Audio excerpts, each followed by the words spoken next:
Hallelujah.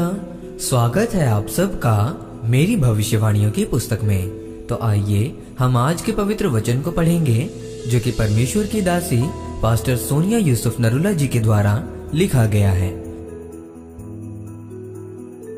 परमेश्वर के कार्य करने का तरीका। जैसा कि सबोपदेशक अध्याय 3 उसकी 11 आयत में लिखा है, उसने सब कुछ ऐसा बनाया कि अपने अपने समय पर वो सुंदर होते हैं। फिर उसने मनुष्यों के मन में अनादि अनंत काल का ज्ञान उत्पन्न किया है। तो भी जो काम परमेश्वर ने किया है वो आदि से अंत तक मनुष्य समझ नहीं सकता। मेरे प्रियो, वचन कहता है कि परमेश्वर ने मनुष्यों को अनादि अनंत काल का ज्ञान दिया है। तो भी मनुष्य परमेश्वर को समझ नहीं सकता कि परमेश्वर अपने काम आदि से अंत तक किस रीति से करता है। परमेश्वर के काम करने का तरीका किस रीति का है, लेकिन परमेश्वर ने अपने अपने समय पर सब कुछ सुंदर बनाया। इसलिए यदि अगर आपकी जिंदगी अभी सूखी भूमि की तरह है, अगर आपकी जिंदगी में हरियाली नहीं है, अगर आपकी जिंदगी में झरने नहीं है, तो इसलिए जो परमेश्वर का उचित समय है, परमेश्वर उस समय पर आपकी जिंदगी में बहुत अच्छा और सुंदर करेगा। प्रभु का वचन कहता है कि भले मैंने मनुष्यों को अनादि अनंत काल की बुद्धि और ज्ञान दिया है, उसे बहुत समझदार बनाया है, लेकिन फिर भी वो परमेश्वर के काम करने के तरीके को शुरू से लेकर अंत तक समझ नहीं सकता।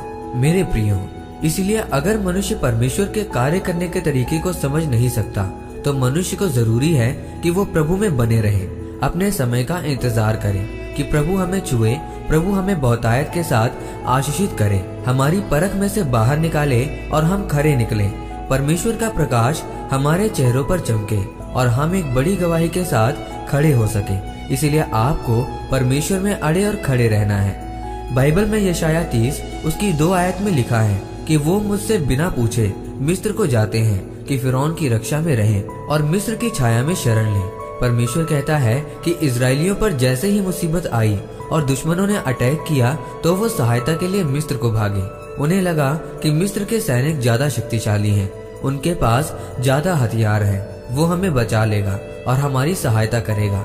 उसी तरह से आज के समय में भी जैसे किसी विश्वासी के ऊपर दुख आता है और प्रार्थना में जब परमेश्वर उन्हें इंतजार करने के लिए कहता है और जब वो अपनी परीक्षा में होते हैं तो परमेश्वर उन्हें परखता है कि देखो उनके मन में क्या है, क्या ये मेरी विधियों मेरी आज्ञाओं को मानते हैं या नहीं।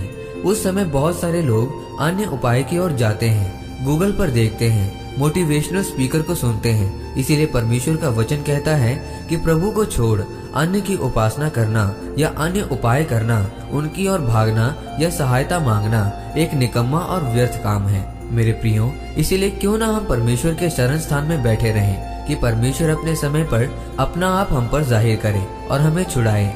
अगर हम परमेश्वर में बने रहें तो परीक्षा गवाही में बदलेगी। जो अभिप्रेरक मोटिवेशनल स्पीकर हैं, वो सिर्फ आपकी जिंदगी में एक हिस्से का काम करते हैं।